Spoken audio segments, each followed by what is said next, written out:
Hey guys, how's it going? Hope you're doing well. My name is Crown, and today I'm going to read you some very interesting stories that I hope that you're gonna love. And now, without further ado, let's go!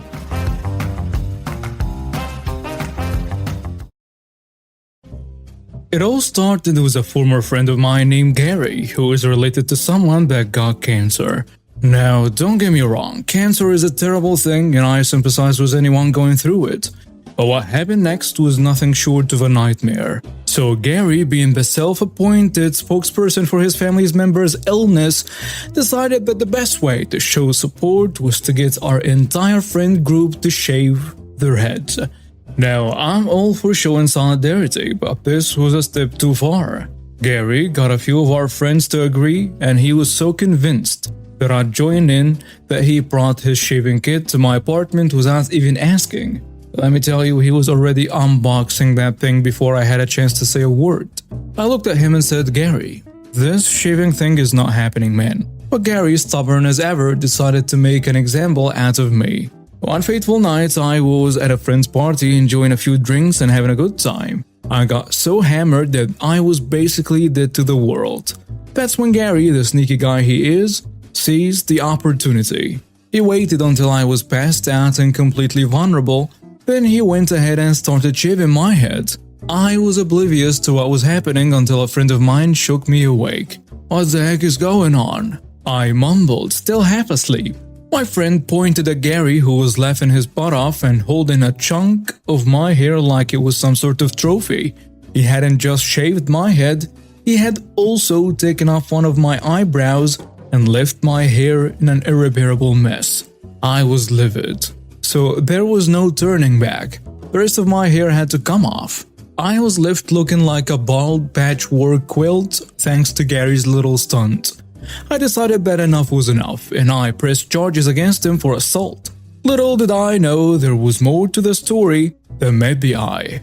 During the investigation, it came to light that Gary had been on medication for a mental disorder for years.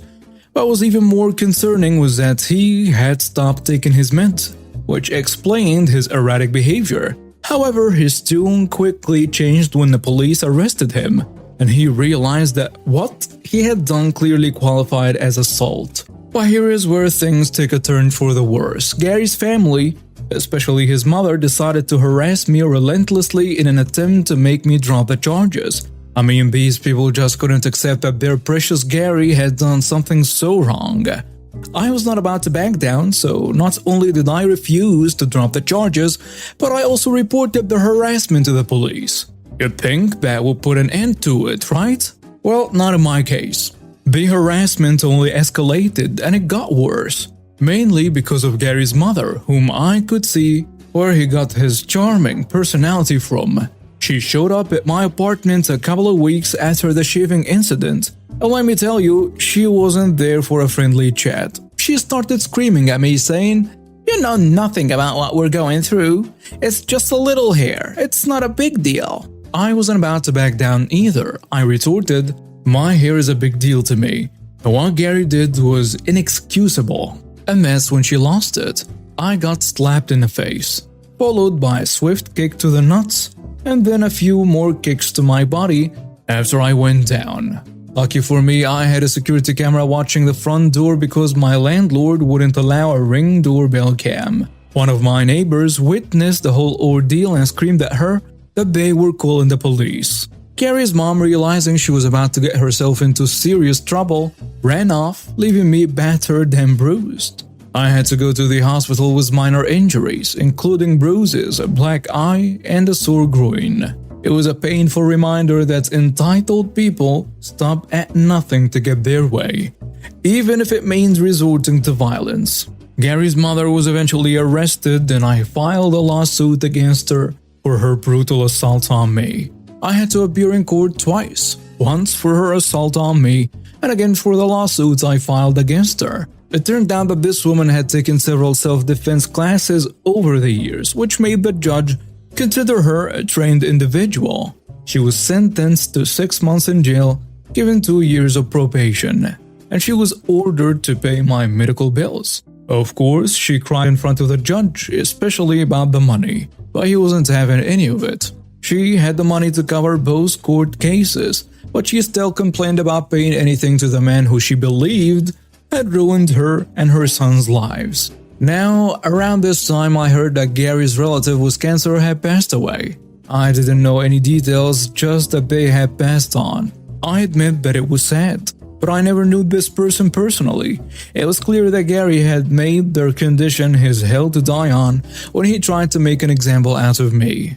As a result, Gary got probation and community service for what he did to my hair, and he cut off contact with our entire friend group.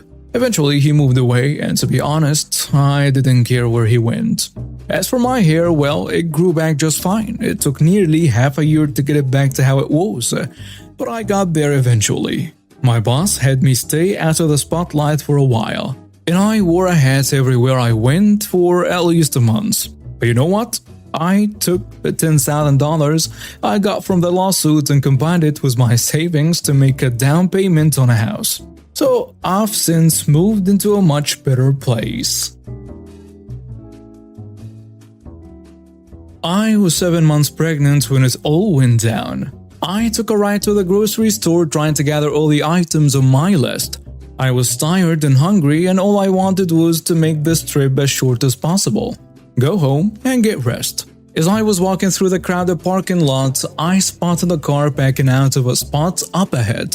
I hurried over and was relieved to see that it was finally my turn to park. As I was maneuvering my car into the spot, I heard a voice shouting behind me. I turned to see a woman storming towards me, a look of anger on her face. "What do you think you're doing, taking this spot?" The woman yelled. "I'm sorry, I didn't realize someone was waiting for it," I replied, trying to stay calm. "You're lying," Karen spat out. "I saw you waiting here for ages trying to steal my spot." I couldn't believe what I was hearing. Me? Here? For ages? "I'm sorry, I really didn't mean to cause any trouble. I'm just trying to park my car and go to the store." But Karen wasn't listening. She was fuming with anger. "You're always taking things that don't belong to you, just because you think you're entitled to them. Well, you're not entitled to this spot, and you're not entitled to walk all over me." I was starting to feel scared. She's talking to me as if we've known each other for ages. I never saw this woman before in my life. I was pregnant and alone, and this woman seemed to be getting more and more aggressive. I tried to back away, but Karen followed me, continuing to shout and curse. "Please stop yelling at me," I begged. "I'm sorry if I did something wrong, but I didn't mean to. Can we just go our separate ways and forget about this?" But Karen wasn't interested in making peace. She was too wrapped up in her own anger and entitlement. With a loud growl, she lunged at me and pushed me to the ground. I fell hard, landing awkwardly on my side. I cried out in pain as I felt a sharp jolt in my back. Karen didn't even stop to check if I was okay. She just stormed off into the store, leaving me lying there alone and terrified. A group of people rushed over to help me, and one of them called the police. As I waited for the ambulance to arrive, I couldn't stop shaking. I couldn't believe what had just happened. I had done nothing to deserve this treatment, and yet I had been attacked by a complete stranger just because I had dared to park in a spot that Karen felt entitled to. By the way, she was nowhere near the spot when I spotted it. She was completely lying. When the police arrived, I told them what had happened. The cops went inside the store and Karen was arrested and charged with assault. As I was being treated at the hospital for my injuries, I couldn't stop thinking about Karen and the anger and entitlement that had driven her to commit such a violent act. After Karen was arrested and charged with assault for pushing me, a pregnant woman, to the ground, she faced a grave penalty for her actions. The incident had been witnessed by several people and there was clear evidence against Karen. She was found guilty and sentenced to 5 years in prison. The judge was harsh in his punishment, recognizing the gravity of Karen's crime. Not only had she attacked a pregnant woman, but she had also shown no remorse for her actions. Karen's entitlement and anger had led her to commit a violent, unacceptable act, and the judge wanted to send a strong message that such behavior would not be tolerated. Karen's sentence was several years in prison, and she was also required to complete anger management classes and community service upon her release. It was a harsh punishment in my opinion, but one that Karen deserved. Thank God I was okay, the baby was okay, and nothing bad happened to any of us. I was around 6 years old, give or take a year, and my friend and I were enjoying a hot summer day in my backyard. We had set up our inflatable pool and the sun was shining brightly overhead. It was a perfect day for a pool party, or so we thought. My friend, let's call her F, and I were splashing around in the pool playing a game of Marco Polo. We were having a blast, laughing and enjoying the simple pleasures of childhood.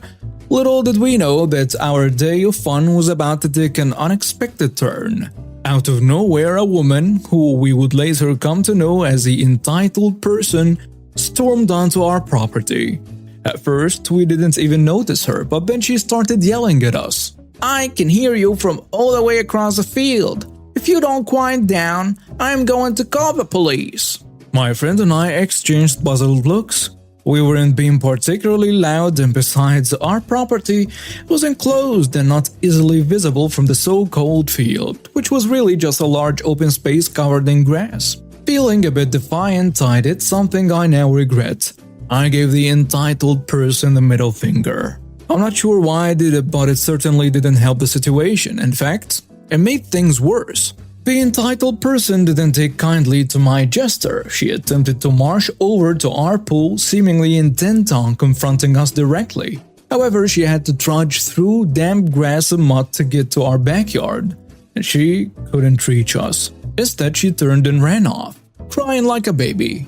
We thought that was the end of it, but little did we know that the entitled person had a surprise in store for us. Shortly after her dramatic exit, the police showed up at our house. Apparently, someone had called 911, claiming that the two kids were chasing a lady around, yelling at her and assaulting her. One of the officers, a genuinely nice cop, began questioning us. He says, "We had a call stating two kids were chasing a lady around, yelling at her and verbally assaulting her." My friend immediately jumped in to set the record straight. That isn't true. We were in the pool when some lady came and told us to be quiet or she would call the cops. But it's private property and she was trespassing on it. We weren't even being loud. Thankfully, we had surveillance cameras set up and they had captured everything. The footage showed the timestamp of when the entitled person had entered our property, and it clearly showed her coming through the green belt to yell at us. The police officer decided to pay the entitled person a visit and get her side of the story. As it turned out, she had called 911 and made a false report. The officer issued her a fine for the false 911 call and warned her about attempting to hit me. But that wasn't the end of it. My grandmother, who owned a house at the time, was asked if she wanted to press charges against the entitled person for trespassing on our property and destroying her flowers. My grandmother said yes and expressed her desire for the entitled person to stay far away from our house. And the woman didn't take this well at all. She said, "But my dog likes this spot." The second nice cop was having none of it. He told her, "That doesn't matter. If you return here, we will take bigger actions." It turned out that the entitled person lived on the other side of the green belt and had apparently seen us playing in our backyard. She wanted to start trouble for reasons known only to her. In the end, justice was served, and the entitled person learned a lesson, and we continued to enjoy our pool parties. But we always kept an eye out for any potential entitled neighbors looking to rain on our parades. Up until last week, I, 26 female, was living with my partner, Tim, 32. A month ago, I traveled abroad with my family. When I returned home, I was exhausted. My iPad was dead and I urgently needed to deal with a work-related issue, but my charger was lost inside the suitcase I'd taken to the trip, and since I was exhausted and in a hurry, I asked him if I could use his charger. He said yes, and I used the charger and then put it back in the box where he keeps it. 2 weeks later, I decided to sell my iPad because I needed some extra cash.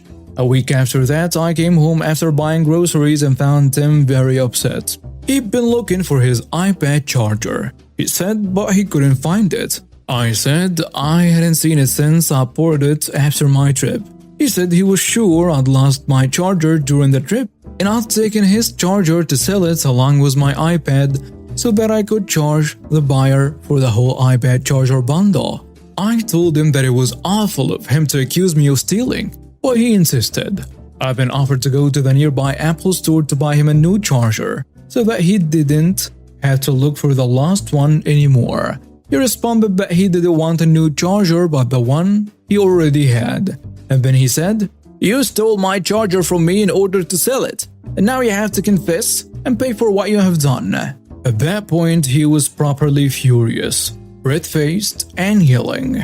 So I said, "Look, I don't know what got into you, but I'm giving you an hour to calm down and apologize for accusing me of theft. If you don't, I'm going to pack and leave this very evening because being falsely accused of theft is not something I'll tolerate." I went to the kitchen to make some dinner and he followed me and continued yelling and accusing me of stealing his charger. An hour later I said, "I warned you." I packed whilst he yelled at me like an absolute madman, and I left as soon as I was done packing. Since then, Tim has been messaging me. What he's telling me is very confusing. He sounds calmer now and says that the stealing accusation was never literal, that he only ever meant to ask me for help to look for his charger, but because he was under a lot of pressure from work, he asked for help in a rather desperate manner. He also says that thief is a word that can be used completely playfully in his country, Sweden. So you can unproblematically call your partner a thief. Yeah. And he said that he's concerned about me, that I reacted in a very impulsive manner to the charger issue, that it's not normal for a mentally healthy person to back and leave their partner abruptly like I did, and that he believes that I might have borderline personality disorder. I feel that all these things he's saying just because he's trying to manipulate me into getting back with him. But at times I worry that I was indeed unduly impulsive, and that a long-term relationship shouldn't be ended after only a 1-hour conflict. I feel torn here. Am I the jerk? And now with some comments on the post. You're not the jerk. Sounds like he found his charger, doesn't want to admit it, and might be trying to be old, but in my culture, light hit you back now. Don't fall for it. You were smart to give him a warning and to follow through. If he had bothered to apologize, then maybe. But no, he compounded his jerkiness, and you did well getting rid of him. Time to block. Another person says, "You're not the jerk. You stole my charger from me in order to sell it, and now you have to confess and pay for what you've done."